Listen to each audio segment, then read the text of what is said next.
श्रृंगी ऋषि रोते रोते आश्रम में आए। पिताजी ने नेत्र खोले, बेटा क्या हुआ? बोले पिताजी राजा ने आपका अपमान किया है। बोले कोई बात नहीं, राजा है, राजा तो राजा, कोई अपराध हो गया होगा मुझसे, क्या हो गया? बोले नहीं, मैंने तो शाप दे दिया, आज के 7वें दिन यही सर्प के डसने से मरेंगे। बोले क्या? तुमने देव समान हमारे राजा परीक्षित को शाप दे दिया? अरे बेटा ये तूने क्या किया, ये मैंने क्या किया? सिर पकड़ लिया। बोले न जाने किस आवेश में रहे हो महाराज, कौन सी परिस्थिति उनके संग रही हो और उस परिस्थिति में उन्होंने मेरी अवज्ञा कर भी दी तो इतना बड़ा शब्द दे दिया। उसी समय गौरमुख नाम के शिष्य को बुलाया।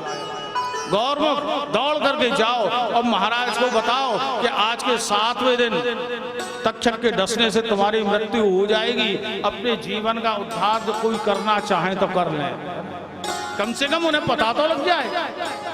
गौरमुख चले महलों की ओर। उधर जैसे ही परीक्षित महाराज महलों में पहुंचे और जाकर के मुकुट उतार के रखा महाराज टेबल पर, जो मुकुट उतारा और बैठे, दासी जल लेके आई, थोड़ा जल पिया, अचानक दिमाग घूमा, मस्तक घूमा। आज मैं कहां गया था? शिकार खेलने? शिकार खेलने की भावना मेरे मन में घबरा गए परीक्षित महाराज। फिर ध्यान आया मेरे द्वारा संत की अवज्ञा, संत का अपमान। बस परीक्षित महाराज इतने प्रायश्चित में आ गए कि खड़े होकर के रोने लगे। महाराज पुकारने लगे भगवान को, हे गोविंद इस शरीर के द्वारा ये क्या हो गया? मेरे द्वारा एक संत का, समीक ऋषि का अपमान हुआ है। जिस शरीर के द्वारा समीक का अपमान हुआ है, अब उस शरीर को रखने से कोई लाभ नहीं, संत का अपमान हुआ है। हे गोविंद, हे कन्हैया, आप कृपा करो और कोई ऐसा उपाय कर दो, मैं अब इस शरीर को रखना नहीं चाहता, इस शरीर का त्याग हो जाए। ये सोच ही रहे थे कि उसी समय गौरमुख आ गए। गौरमुख ने बताया महाराज आज के 7वें दिन तक्षक के डसने से आपकी मृत्यु होगी, श्रृंगी ने शाप दिया है। जो सुना परीक्षित ने कि श्रृंगी ने शाप दिया है, 7वें दिन मृत्यु होगी, महाराज प्रसन्न हो गए। इनको भय नहीं लगा कि मैं मरूंगा, प्रसन्न हो गए। प्रसन्न होकर के नाचने लगे, गौरमुख को हृदय से लगा लिया।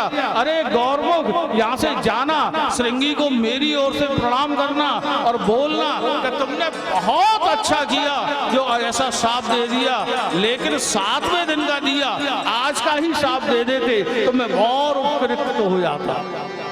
महाराज प्रसन्न होकर के उसी क्षण अपने पुत्र जन्मेजय को बुलाया।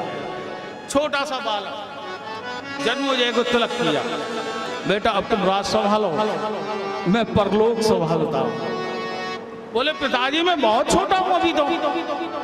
बोले बेटा कोई छोटा नहीं है, अपने यहाँ की